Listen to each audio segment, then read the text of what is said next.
Sir. ఎవరు రానిచ్చారు నిన్ను? ఎందుకు వచ్చావు? మీతో ఒక 5 minutes మాట్లాడాలి సార్. ఏముందని వచ్చావు ఈ కంపెనీలో? ఇంకా ఉంది సార్, అది నా నమ్మకం. నేను చెప్పేది ఒక 5 minutes వినండి, తర్వాత మీరు ఎలా రియాక్ట్ అవుతారో అది మీ ఇష్టం. సరే చెప్పు. సార్ ఒక్కసారి చూడండి.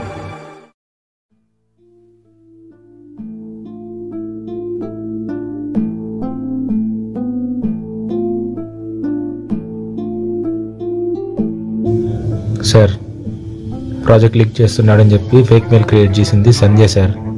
వెనకాల ఉంది సుధీర్ సార్. మీటింగ్ కండక్ట్ చేయండి. సుధీర్, మొన్న కార్తీక్ ఇంటికి వచ్చినప్పుడు ఏమైనా తెలిసిపోయిందంటావా? అది ఎప్పటికి తెలియదులే.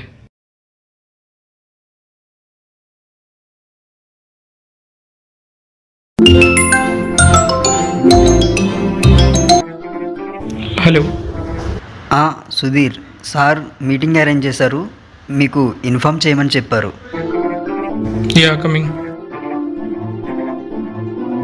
Hi, agenda of this meeting is about Karthik.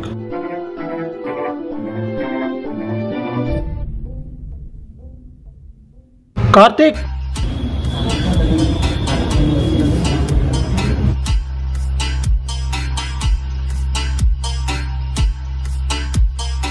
Karthik మీతో మాట్లాడతాడు.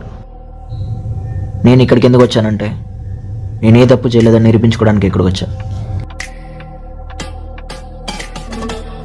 సంధ్య, నువ్వు బాగానే మోసం చేసావు. ఏంటి అంటే నువ్వు బాగా హార్డ్ వర్క్ చేసావు అని చెప్తున్నావు. కార్తీక్, నువ్వు సంధ్యతో మాట్లాడుతున్నావు, గుర్తు పెట్టుకో. సుధీర్ అన్న, బాగానే మాస్టర్ ప్లాన్ వేసావు. ఏంటి కార్తీక్, మళ్ళీ చెప్పు. అదే అన్న, నువ్వు ప్రాజెక్ట్కి బాగా సపోర్ట్ చేసావని చెప్తున్నావు.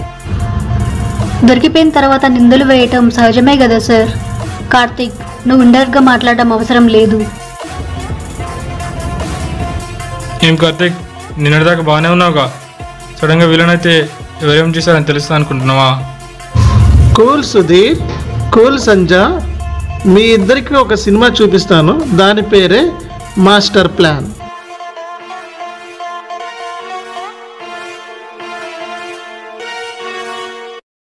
చూడండి సార్. సంధ్య చెప్పు. ఇంకెక్కడ? ఆ కార్తీక్ అంతా మా బాగా షేర్ చేసుకుని మా ఇంటికి వచ్చిన్నాడు. నేను తెరలేడు చూడు, చేసిందని నేను తెలియక నా దగ్గరికి వచ్చి మస్తు చెప్తాను వాడు.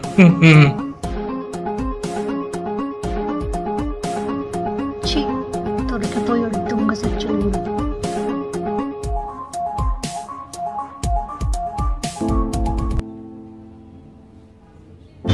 ఒక మేనేజ్మెంట్ పొజిషన్లో ఉండి కూడా ఎవరు తప్పు చేశారో గుర్తించలేకపోయాను. సారీ కార్తీక్, ఇది నా తప్పే. ఓకే, ఇవన్నీ కూడా కార్పొరేట్ పాలిటిక్స్ అండ్ కార్పొరేట్లో సర్వసాధారణమే. Sudheer, Sandhya, stand up. Get last.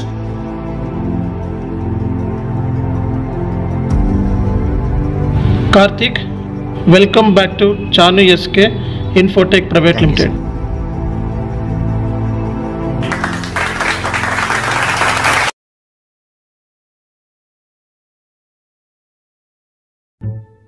అప్పటికి చెప్పాను జాగ్రత్త జాగ్రత్త అని, విన్నావా నా మాట? ఛీ, ఇప్పుడు చూడు దొరికిపోయాం ఇద్దరం. తాగబోతు ఎదవా. ఇలాంటి ఇన్ని చూసినాం, పోతే పోనీ కంపెనీ. పద, కొత్త కంపెనీ చేసుకుందాం. నేను ఎక్కడైతే నా ఆత్మగౌరవాన్ని నిజాయితీని కోల్పోయానో అక్కడే నా గౌరవాన్ని నిలబెట్టుకున్నాను. ఇది నా లైఫ్లో ఎప్పటికీ మర్చిపోలేను.